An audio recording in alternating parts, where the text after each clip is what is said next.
Pemerintah itu sudah mencanangkan bakal menghapus rujukan berjenjang dalam jaminan kesehatan nasional, diganti rujukan berbasis kompetensi. Ini sudah dirilis di media. Kalau di media itu orang awam sudah didengar semua gitu ya.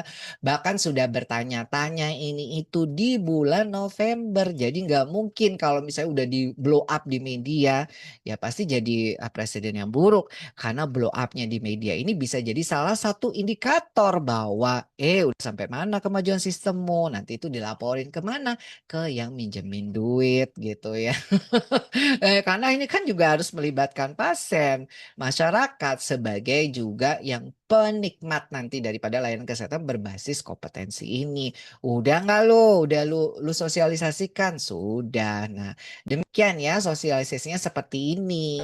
Tidak apa lebih cocok Pak Menko lah nanti yang menyampaikan. Oke, Pak, ini kan ada perubahan jenjang rujukan BPJS tadi Bapak bilang kan nggak harus berjenjang. Itu apakah tidak akan menambah tumpukan di rumah sakit tipe apa? Karena kan sekarang juga antri juga kan kalau mau. Tidak, karena nanti kita nggak akan membagi tipe A, tipe B, tipe C, tipe D, tapi kita akan bagi berdasarkan kompetensinya. Jadi kalau orang sudah diperiksa misalnya di puskesmas, oh dia perlu dipasang ring gitu jantungnya, itu nggak usah harus ke tipe D dulu. Oh dicek tipe D nggak bisa pasang ring, lagi tipe C nggak bisa pasang ring, langsung ke tipe B, dia akan langsung masuk ke tipe B. Jadi buat pasien akan jauh lebih cepat prosesnya. Anyway dia akan masuk ke tipe B kan, justru akan mengurangi antrian pasien di tipe D dan tipe C karena nggak usah menjalani 3 rumah sakit, dia langsung ke rumah sakit. Dampak ke keuangan BPJS seperti apa? Harusnya lebih sedikit karena BPJS bayarnya langsung ke rumah sakit terakhir kan, nggak usah ke 3 kali rumah sakit. Kan saya boleh tambah-tambah Pak. Iya boleh ditambahin sama dokter. Jadi satu rumah sakit itu bukan diklasifikasikan seperti dulu. Rumah sakit A misalnya tipe A, tipe B, tipe C. Tapi layanan yang diklasifikasikan. Satu rumah sakit bisa punya layanan jantung tipe A, bisa layanan kebidanan tipe B, bisa punya layanan penyakit dalam tipe A dan sebagainya. Jadi satu rumah sakit bisa punya layanan dengan tipe yang berbeda-beda. Itu yang tadi kita sampaikan sebagai rujukan berdasarkan atas kompetensi. Tahu nggak ya, ini adalah Bapak BGS, Bapak Menteri, yang ini sebelahnya Dokter Dante, ini wakilnya ya. Oke, kita lanjut. Nah, kalau Anda sudah ngerti apa belum yang disampaikan oleh Kemenkes beserta wakilnya berkaitan dengan transformasi rujukan pelayanan? Ya, jadi tulis aja di kolom chat langsung saya cepet ya. Ada yang bilang yes, ngerti dok. Ada yang bilang ya, tidak gitu ya. Tapi yang saya tanya, yang ngerti-ngerti itu coba sih kamu ceritain apa kira-kira kemungkinannya gitu ya. Terus kamu bisa nggak tak kasih satu contoh kasus? Bisa nggak kamu selesaikan gitu? Mereka tam, gitu. Jadi sebenarnya nggak cukup untuk bilang, oh pokoknya nanti ada pasien butuh pasang ring jantung langsung di tipe A, nggak usah ke tipe D, C, dan segala macam. It's not that simple ya. Kenyataannya layanan kesehatan itu kompleks. Jadi kalau pengertian itu tidak semudah di atas kertas. Jadi apalagi berkaitan dengan clinical reality itu banyak banyak variasi yang sebenarnya itu nggak mudah.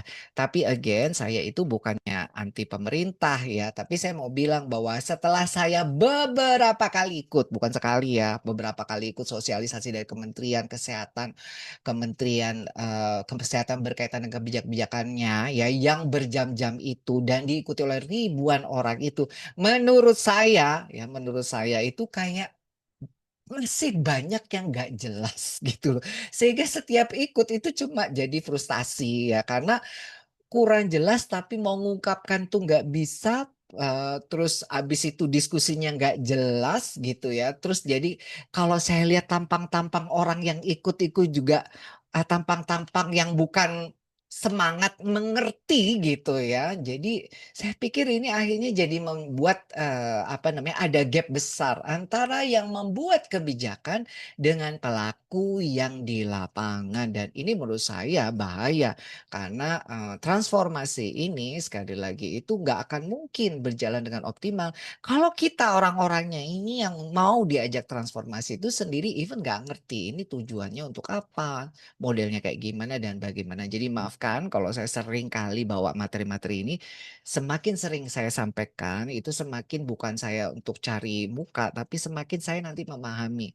Karena memang harus ada orang yang bisa diandalkan untuk ditanya, ini yang benar kayak gimana sih? Jadi kalau misalnya ada orang Kemenkes yang melakukan seperti yang saya lakukan gitu ya, saya akan senang sekali ya. Jadi harapannya karena butuh orang yang nanti bisa secara tegas, nih kalau aku punya masalah gini, gini, gini, lu jawab gitu ya. Tapi again sampai sekarang itu sepertinya ya dari kacamata saya karena saya ini orang pemerhati kesehatan dan pelakunya juga itu menurut saya kurang tuh ya kurang banget untuk bisa kita accountability untuk akhirnya kita kasih trust kepada kamu sebagai pemberi kepercayaan itu kurang gitu ya saya nggak bilang keliru tapi saya bilang kurang gitu ya. Ya, alright. Lanjut. Nah, terus kalau yes, nah sekali lagi kalau kita sepenuhnya nggak ngerti, bagaimana cara kita menjelaskan kepada masyarakat? Kenapa ini penting ya? Kalau kitanya nggak ngerti, kalau masyarakat tanya itu susah kita ngomongnya. Akan ada namanya communication barrier, ya. Dan literasi masyarakat Indonesia, literasi kesehatan tuh rendah banget dibandingkan negara-negara maju itu Indonesia termasuk rendah sekali. Padahal informasi yang nggak jelas itu menyebabkan salah satu komplain terbanyak. Artinya kalau misalkan Anda ya nanti ada transformasi kebijakan ini baru berjalan ya, otomatis Anda juga harus punya komplain manajemen yang jauh lebih baik ya. Karena yang sekarang ini yang perkara kriteria kegawatan aja yang sekarang ini tahun 2025 mulai muncul rame itu sampai sekarang itu masih banyak yang ribet dan pertanyaan-pertanyaan komplain-komplain pasien seputar baru ke kriteria kegawatan gawat nggak gawat gitu ya ini sekarang mau ada kriteria kompetensi dan itu bukan satu dua ada empat Bapak Ibu. Dasar utama dasar madya utama dan paripurna. Bahasa kita ini menjelaskannya itu dan kompetensi itu juga terbagi lagi tergantung unit pelayanannya, tergantung SDM-nya, tergantung alkes dan alatnya dan tergantung sarana prasarananya serta daya tampungnya. Jadi banyak hal item yang harus kita jelaskan. Nah, inilah menjadi saya bilang ini nanti bisa jadi sumber frustasi burnout-nya, terutama para dokter. Ya, dokter yang diminta, dokternya suruh jelasin di IGD, dokternya suruh jelasin di poli ya atau perawatnya. Nah, ini siapa nih yang mesti jelasin? Terutama kalau berkaitan dengan kompetensi nih, begitu saya menjelaskan apa yang saya sampaikan tuh berarti saya menjelaskan harus yang mengerti ini pasien butuh kompetensi apa dan level kompetensi apa yang diperlukan gitu ya. Jadi harus yang ngomong itu harus yang bertanggung jawab. Ini memang pasien dibutuh apa, level kompetensi apa. Jangan yang jelasin nggak ngerti. Nah inilah tadi karena nanti pasien loh dokter yang jelaskan itu adalah yang punya kompetensi menjelaskan. Sementara untuk menjelaskan tuh nggak mudah. Dan pemerintah belum kasih bagaimana cara komunikasi hal transformasi ini. Jadi misalnya ini, kalau misalnya ada perusahaan-perusahaan besar, saya itu bikin produk baru, pasti ada frequently asked question. Jadi pertanyaan-pertanyaan yang sering kali ditanyakan. Nanti kalau tanya ini jawaban kita ini, tanya ini jawaban kita ini, dan semua seragam, sama. Ya, jadi itu dibagikan. Jadi kalau tanya, oh pasti tanyanya ini jawaban kita sama. Satu Indonesia sama. Tapi mana? Ya, padahal ini kaitannya dengan layanan kesehatan yang mana tempatnya itu pasien itu penuh emosi. Nah, gitu ya Bapak Ibu. Ini saya ngomong kok sampai emosi tahun baru ini. Tarik nafas dulu panjang-panjang. Pelan-pelan ya.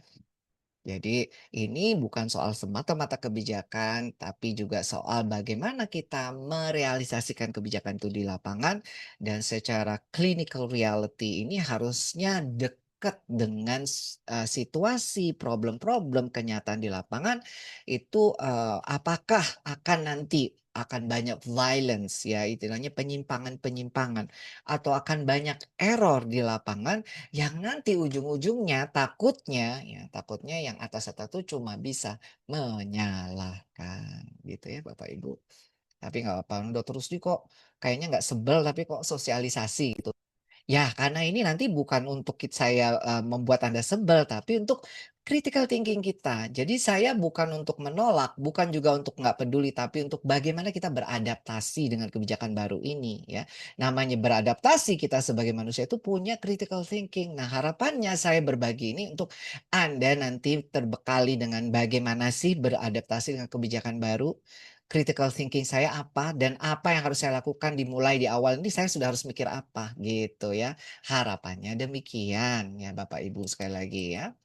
Kenapa? Karena seberapa besar pun effortnya pemerintah ya tadi ya kalau effortnya pemerintah mau gede kayak apa minjem duit yang sampai 70 triliun karena untuk merubah sistem ya di ACC oleh Multiple Development Bank karena itu suatu sistem yang sangat-sangat baik menurut mereka ya itu akan sia-sia kalau kitanya yang nanti bekerja di lapangan tuh nggak ngerti disengage, nggak percaya, jadi ya akhirnya ya cuma jadi simbolis saja.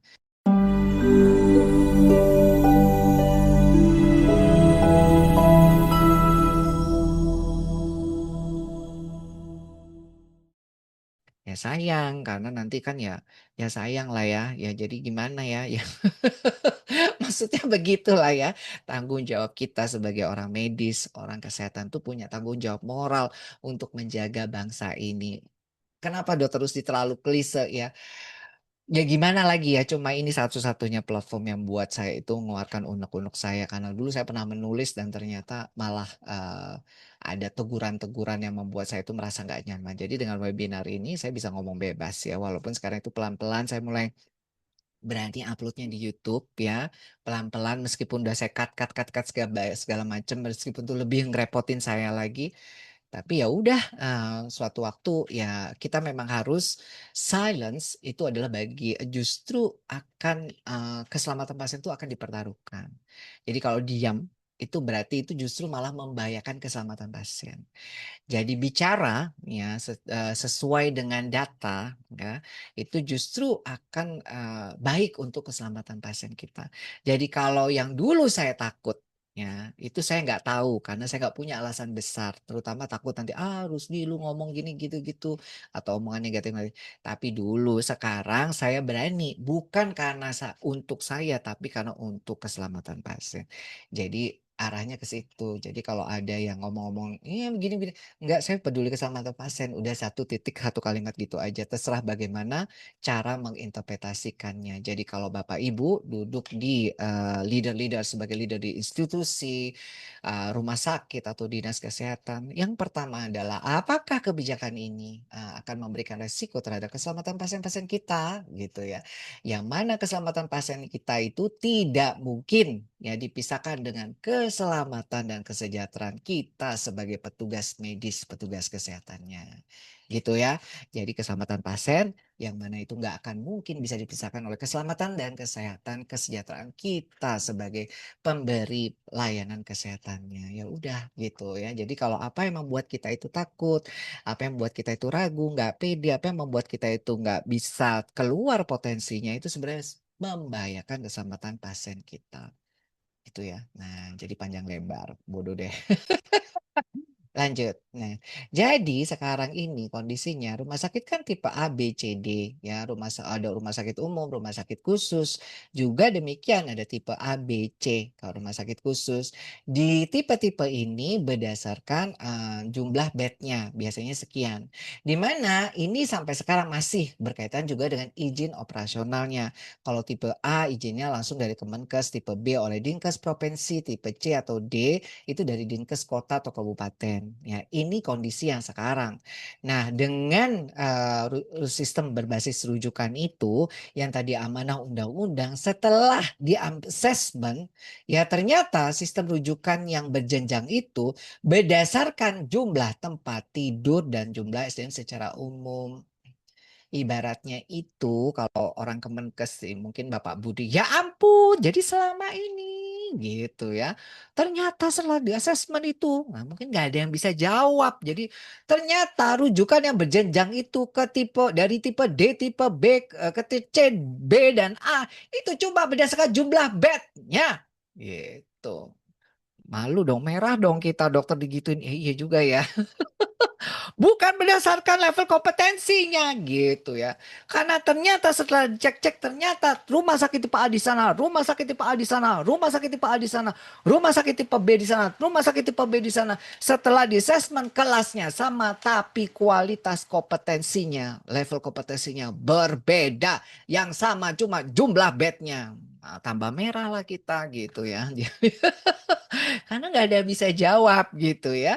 Mungkin ya ceritanya apalagi berapi-api beliaunya gitu. Wah, berarti ini nggak menggambarkan apa? Dukungan peralatan. Nah itu lagi cari-cari kesalahan. Ya nggak ada alat-alatnya juga, nggak lengkap medical equipmentmu. Labmu nggak lengkap, alat-alatmu nggak lengkap. Yang mana itu penting untuk menunjang dan bekerja. Karena nanti ada spesialistik dan subspesialistik ternyata itu nggak bisa kalau nggak pakai alat semakin subspesialistik bahkan ya. Ya semakin perlu pemeriksaan lab yang macam-macam, semakin perlu alat yang macam-macam, semakin perlu obat yang macam-macam dan sarana yang macam-macam gitu. Jadi kalau cuma berdasarkan bed aja ternyata nggak didukung dengan alat segala macam ya berarti benar kok level rumah sakitmu cuma berdasarkan bed aja mampus nggak kita digituin merah semakin aduh celep gitu ya setelah sekian lama ketahuan loh gitu ya pantesan ternyata nggak kompetensinya itu tidak bisa dipertanggungjawabkan gitu jadinya ya akhirnya hanya berdasarkan jumlah bed. Nah, merah-merah tuh semua dinas kesehatannya mungkin yang memberikan izin operasional ya itu karena ya itu tadi akhirnya juga dibilang ada rencana tarif Ina CBGs yang dulu pakai adopt dari Malaysian CBGs itu awalnya berubah menjadi single tarif Ina DRGs ini kurang D ya DRGs ya Diagnosis Related Groups sesuai dengan kemampuan pelayanan penyakit. Nah, kenapa ada rencana penyesuaian ini ya? Tentunya saja menurut hitung-hitungannya mereka. Kalau misalkan lebih mudah sesuai dengan level kompetensinya, jadi diagnosis ini, itu nanti ketemu kompetensi mana yang pas untuk menyelesaikan diagnosa ini gitu. Asarannya begitu ya. Jadi diagnosa ini dengan level kompetensinya ketemu lebih pas, nanti masuk ke layanan yang mana gitu. Jadi intinya eh, ada perubahan itu. Nah, Ina DRGs yang merupakan perubahan dari Ina CBGs ini sedang dalam proses ya. Sekarang ini semua yang coding-coding itu sudah semuanya pakai coding yang baru, yang pakai Inadi Edgis bukan lagi yang lama Inasi Bijis. Tetapi tarifnya untuk Inadi Edgis ini masih pakai yang lama. Jadi tarif berdasarkan kelas 1, 2, 3 dan juga rumah sakit tipe A, B, C, D itu tarifnya berbeda-beda. Jadi diagnosa 1 gitu ya, tarifnya bisa berbeda kalau dia kelas 1, 2, 3 dan di tipe A, B, C, D itu berbeda. Nah, sekarang nantinya itu hanya cuma satu tarif untuk satu jenis level kompetensi begitu ya. Sesuai diagnosanya itu dengan satu level kompetensi. Jadi misalnya nih, saya di appendicitis akut. Nah, level kompetensi A misalnya ya. Jadi kalau misalnya appendicitis akut mau dirawat di rumah sakit yang kecil, mau yang gede sekalipun, mau dirawat di kamar yang mungkin sekamar satu orang atau banyak orang sekalipun, itu ya sekarang ini kayaknya tetap cuma satu single tarif. Pertanyaannya tinggal ada iur bayar atau tidak. Sepertinya arahnya ke sana gitu ya. Tapi sampai sekarang belum ada kejelasan tarifnya, belum juga ada kejelasan apakah ada peningkatan iur berapa dan juga belum ada kejelasan tambah preminya ini nambah atau tidak gitu ya nambah atau tidak premi kita bayar BPJS itu nambah atau tidak itu sampai sekarang belum jelas tapi dengar-dengar dari Menteri Keuangan sepertinya tahun 2026 ini kayaknya nggak akan ada namanya kenaikan iuran dulu sampai kondisi ekonomi itu bagus karena untuk kenaikan iuran itu juga harus ditanggung bukan hanya perseorangan juga perusahaan juga pemerintah daerah dan pemerintah pusat. Sepertinya begitu. Tapi wait and see ya, tergantung juga dari Kementerian Keuangan ini yang sekarang lagi pusing-pusing di akhir tahun karena ternyata pertumbuhan ekonominya itu naiknya sedikit dan pemasukannya itu kurang-kurang gitu dari target sesuai yang diharapkan, ekspektasikan. Jadi kita wait and see. Tapi yang jelas kebijakan ini nggak pasti akan jalan ya. Nah, dari hasil assessment itu sudah tipe A, tipe B itu rumah D itu rumah sakit kelasnya sama, tapi kompetensinya beda-beda. Dia nggak mau. Ya, jadi nanti kalau sudah kompetensinya harus sama dan jadi bayar rumah sakitnya itu di level kompetensi yang sama. Nah, jadi dari amanah undang-undang itu nggak akan ada lagi rumah sakit khusus ya, semuanya berubah jadi rumah sakit umum. Nah, rumah sakit umum ini harus memberikan pelayanan kesehatan di semua bidang jenis penyakit. Ya, tergantung nanti Anda di unit layanan apa sesuai dengan level kompetensinya aja. Supaya disebut rumah sakit karena Anda itu paling nggak layanan yang paripurna, maka harus punya layanan medik, layanan intensif ya, jadi harus ada ICU ya, layanan bedah kamar operasi ya, layanan keperawatan dan kebidanan. Nah, jadi bisa atau jadi bisa juga layanan kebidanannya untuk ibu dan anak atau bisa juga tidak sebenarnya di sini. Layanan kefarmasian ya, apotik ya, layanan laboratorium, layanan radiologi, layanan darah. Nah, layanan darah itu berarti bukan hanya ngambil darah ya, ngambil sampel darah atau melakukan transfusi darah. Sesuai dengan tata kelola rumah sakit yang baru, layanan darah ini juga harus punya bank darah. Tapi nggak tahu nih apa ini bisa apa namanya disediakan oleh rumah sakit di seluruh Indonesia ya yang pengen disebut rumah sakit, atau nanti ada fleksibilitas daripada peraturan untuk standar rumah sakit harus punya bank darah itu ya. Kemudian juga ada layanan gizi. Ya, jadi ada pemulasaran jenazah, pelayanan sterilisasi sentral. Jadi sterilisasinya juga harus sentral dan pelayanan pemeliharaan sarana prasarana dan alat kesehatan. Jadi apalagi itu barang-barang minjem-minjem semua ya, dapat pinjaman gitu ya. Jadi harus ada pemeliharaan sarana dan prasarana dan alat kesehatan. Nah, ada 12 ini yang harus dipenuhi dan masuk kriteria sebagai tata kelola rumah sakit yang baik yang ini nanti baru diakui sebagai fasilitas kesehatan rumah sakit ya. Nah, oke, lanjut ya. Nah, dari pedoman tata kelola, pemerintah itu ngasih buku-buku ini 1, 2, 3, 4 gitu ya. Bapak Ibu harus baca, terutama kalau kita orang medis, orang kesehatan, bacalah di bidang pelayanan medik. Kalau orang-orang tenaga medis, terutama komite medis, bacalah tentang clinical audit, clinical pathway, kemudian prosedur PPK, PPNK, dan sebagainya ya. Kemudian juga orang manajemen harus belajar tentang pelayanan IGD, rawat inap, intensif, kamar operasi, layanan kebidanan dan sebagainya. Termasuk juga tadi unit-unit pelayanan-pelayanan yang lain yang berkaitan dengan layanan medik dan penunjangnya, ya. Alright. Nah, jadi dalam penyelenggaraan ini rumah sakit sudah ditetapkan klasifikasinya berdasarkan kemampuan layanan ya, Bapak Ibu. Jadi bukan berdasarkan tipe A, B, C, D. Nah, kemampuan layanan ini ya tergantung berdasarkan pada jenis layanannya. Jadi dalam satu rumah sakit itu punya jenis layanan apa, sarana prasarananya apa, peralatannya apa, dan SDM-nya apa. Ya, jadi kita coba. Nah, jadi kemampuan ini berdasarkan satu jenis layanannya. Nanti saya jelasin jenis layanan, misalnya layanan neonatal. Dia punya kompetensi apa? Layanan penyakit infeksi, dia punya kompetensi apa? Layanan penyakit mata, layanan penyakit THT, layanan untuk rehabilitasi dan sebagainya ya. Nah, jenis tenaga kesehatan tenaga medisnya, sarana prasarananya, sediaan farmasi dan alkesnya, serta yang ini harus tergantung juga daya tampungnya. Nanti ada level dasar, madya, utama, dan paripurna. Contoh nih, saya punya level kompetensi utama. Karena jenis pelayanan saya itu terpenuhi kompetensi utama dari tenaga medis, tenaga kesehatannya, sarana dan prasarananya, saya punya ICU misalkan ya, saya punya alat-alatnya ya, medical equipmentnya, saya juga punya obat-obatan dan segala macam alat kesehatannya yang kaitannya dengan BHP lah, alkesnya dan segala macam. Tapi ternyata pada saat itu ICU saya penuh ya, misalkan ya.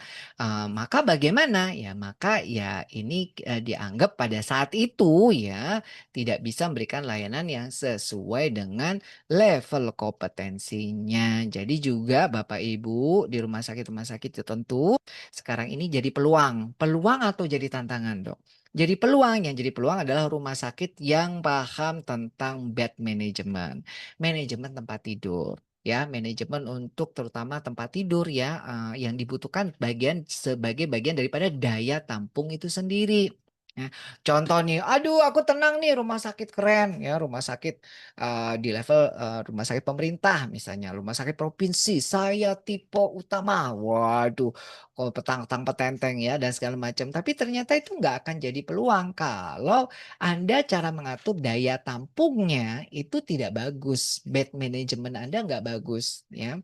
Maka nanti akan ya akan pergi ke tempat lain gitu loh ya. Atau nanti juga jadi kehilangan potensi pendapatan. Gitu. Nah, jadi bagaimana ya sayang-sayang? Atau misalnya kalau udah kadung datang, ya ini menjadi ada kemungkinan untuk keterlambatan penanganan yang itu beresiko terhadap keselamatan pasien dan beresiko tuntutan karena ada insiden keselamatan pasien karena ada delay ya, keterlambatan. Nah, jadi bagaimana? Penting juga kalau misalnya ini jadi peluang, Bapak Ibu jangan hanya sekedar penuhi SDM-nya, penuhi sarana prasarana, penuhi obat dan alkesnya, tapi juga harus pinter-pinter memanage kapasitasnya. Sampai sini paham atau enggak? Titik atau enggak? Mau di level kompetensi dasar kah atau madya kah? Jadi kalau misalnya, dok saya kompetensi dasar, sudah nggak apa-apa. Kamu fokus pada kelebihanmu, yaitu adalah bagaimana kamu memanage kapasitasmu. Supaya nanti ya, cepat masuk, cepat keluar. Ya, jadi nanti orang-orang apa namanya istilahnya, keunggulan kamu meskipun level kompetensi dasar, tapi bed manajemenmu tuh bagus gitu ya. Turnover pasien tuh cepet. Nah, jadi ini bisa jadi leverage untuk peluang untuk mendapatkan pendapatan. Tapi kalau misalkan udah kompetensimu dasar rendah, bed manajemenmu juga jelek gitu ya.